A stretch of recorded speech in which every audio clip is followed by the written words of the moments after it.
मनुष्य का सबसे बड़ा शत्रु है। बच्चों, जैसा कि आपको मालूम है कि कभी भी हमें घमंड नहीं करना चाहिए। कई बार जो है घमंड जो है वो मनुष्य के विनाश का कारण बन जाता है। आज का पाठ हमारा पाठ 13 एक दिन का इसी घमंड से संबंधित है, जिसके कवि अयोध्या सिंह उपाध्याय हरिओत जी हैं। बच्चों, अयोध्या सिंह उपाध्याय हरिओत जी का जन्म 15 अप्रैल 1865 में आजमगढ़ के निजामाबाद नामक गांव में हुआ था। इनके पिता का नाम भोला सिंह था और इनकी माता का नाम रुक्मणी सिंह था। इनकी पत्नी का नाम आनंद कुमारी था। इन्होंने बच्चों कानूनगो की पढ़ाई की थी, जो हम लोग जिसको आजकल हम लोग कानून की पढ़ाई यानी कहते हैं, यानी वकालत कहते हैं। इनकी मुख्य रचनाएं बच्चों प्रिय प्रवास, वैदेही वनवास, जागो प्यारे, रसिक रहस्य, कवि सम्राट, फूल पत्ते, एक बूंद आदि हैं। इन्होंने बच्चों बहुत सारे नाटक उपन्यास। बच्चों, इनको 2 बार साहित्य सम्मेलन के सभापति के लिए भी नियुक्त किया गया। इन्हें विद्या वाचस्पति की उपाधि से सम्मानित किया गया। बच्चों, इनकी मृत्यु 16 मार्च 1947 में निजामाबाद में हुई थी। तो आज उनके द्वारा लिखी हुई कविता एक दिन का हम लोग पढ़ेंगे, जो हमारा घमंड से संबंधित है। मैं घमंडों में भरा ऐठा हुआ एक दिन था, मुंडेर पर खड़ा अचानक दूर से उड़ता हुआ एक तिनका आंख में मेरे पड़ा। बच्चों, कवि कहता है कि एक दिन मैं घमंड में, अपनी घमंड में, ऐठ यानी अकड़ में छत के किनारे खड़ा था। यानी मुंडेर माने छत का जो किनारा होता है, जिसको आप लोग छज्जा भी कहते हैं। तो कवि का कहना है कि मैं एक दिन अपनी ऐठ में यानी अकड़ में मैं वहां छज्जे के किनारे आकर खड़ा था। अचानक यानी अचानक दूर से उड़ता हुआ, यानी अचानक दूर से एक उड़ता हुआ घास का तिनका यानी जो घास का सूखा हुआ टुकड़ा होता है, वो आकर मेरी आंख में पड़ गया। मैं झिझक उठा, हुआ बेचैन सा, लाल होकर आंख भी दुखने लगी, मूठ देने लोग कपड़े की लगे, ऐठ बेचारी दबे पांव भागी। बच्चों, कवि कह रहा है कि मैं उस आंख में जो तिनका जो मेरे पड़ा था, उसके जो आंख में पड़ने की वजह से मैं एकदम बेचैन हो गया, परेशान हो गया, क्योंकि मेरी जो आंखें थी वो बहुत दर्द करने लगी और मैं उस अपनी आंख को मलने लगा। यानी बच्चों, जब आपकी आंख में कोई चीज पड़ता है या कोई तिनका पड़ जाता है, कोई चीज पड़ जाती है, तो आप परेशान हो जाते हैं ना। वैसे ही कभी भी उस सूखी घास का जो तिनका था, उसके पड़ने की वजह से बहुत ज्यादा परेशान हो गए और अपनी आंख को मलने लगे ना। आंख में आप लोग को भी कुछ पड़ता है तो आप लोग भी मलने लगते हैं। उसी तरह ही वो जब आंख में तिनका पड़ा तो उसको मलने लगे, जिसकी वजह से उनकी आंखें लाल हो गईं और दर्द से वो परेशान हो गए।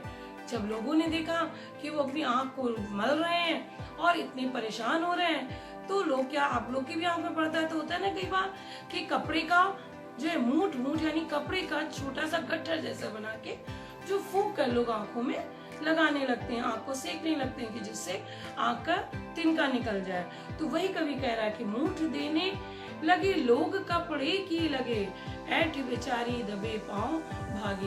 यानी लोगों ने जब देखा तो वो उस कपड़े की मूठ से मेरी आंख को सेकने लगी और जो मेरे अंदर का ऐठ था, यानी जो मेरी अकड़ थी, जो है मेरा जो घमंड था, वो जो चुपके से मेरे पास से जो निकल कर भाग गई।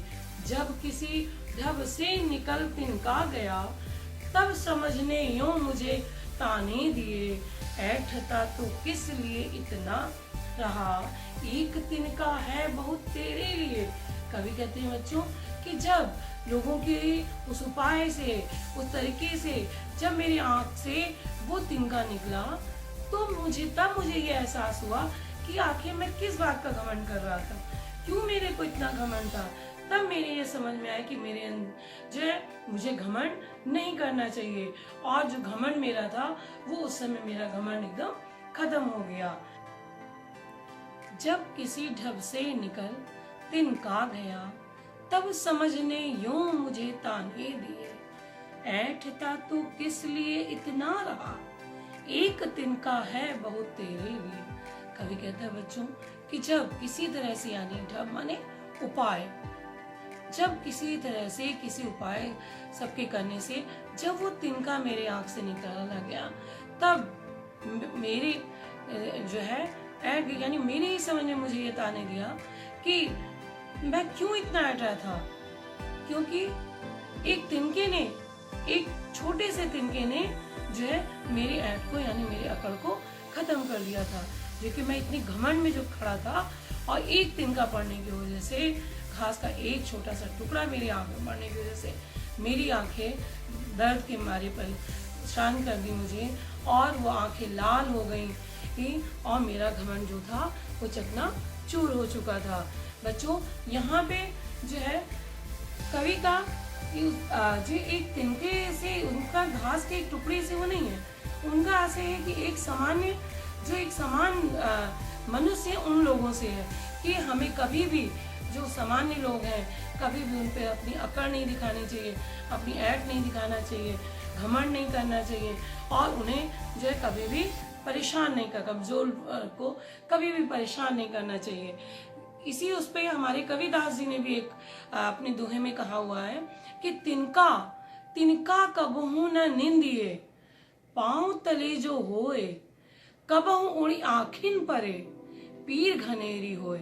बच्चों कबीरदास जी का भी यही कहना था कि तिनका कबहू न निंदिए, यानी कभी भी जो है, जो आपसे कमजोर हैं, आपसे जो है कम उसके वर्ग के लोग हैं, और आप उनको कभी भी अपने समान, कभी भी अपने आप उनको तुच्छ न समझिए।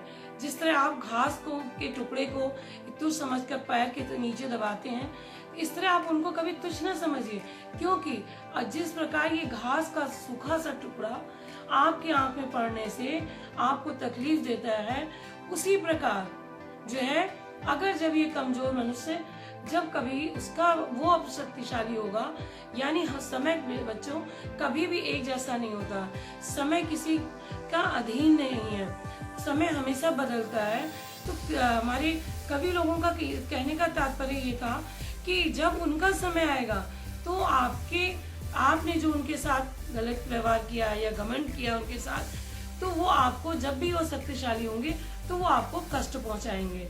तो उसी उस पे हमारे कबीरदास जी ने भी कहा था कि तिनका कबहू न निंदिए, यानी कभी भी आपके पैर के नीचे जो है, जो तिनका यानी जो घास का टुकड़ा है, उसकी निंदा मत करिए, उसकी जो है उसके हीन भावना से मत वो देखिए, क्योंकि कबहू उड़ी आंख ही पड़े, अगर कभी वो उसका मौका लगा और वो उड़कर अगर आपके आंख में पड़ गया तो आपके लिए वो बहुत कष्टकारी होगा, पीड़ादायक होगा। जो इसलिए बच्चों हमें कभी भी जो घमंड नहीं करना चाहिए, अपने ऊपर अहंकार नहीं करना चाहिए, सभी के साथ समानता का व्यवहार रखना चाहिए। तो हमारे कवि अयोध्या सिंह उपाध्याय हरिओत जी का भी इस कविता एक तिनका लिखने का यही वो था उद्देश्य, उनकी इस कविता का यही उद्देश्य है कि कभी भी हमें मनुष्य को अपने ऊपर अहंकार नहीं करना चाहिए, घमंड नहीं करना चाहिए, और जो भी आपसे कमजोर हैं उन पे कभी भी अत्याचार नहीं करना चाहिए, हमेशा उनको एक समान समझना चाहिए।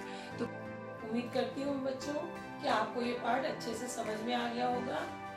अगले पाठ में फिर हम मिलेंगे। धन्यवाद।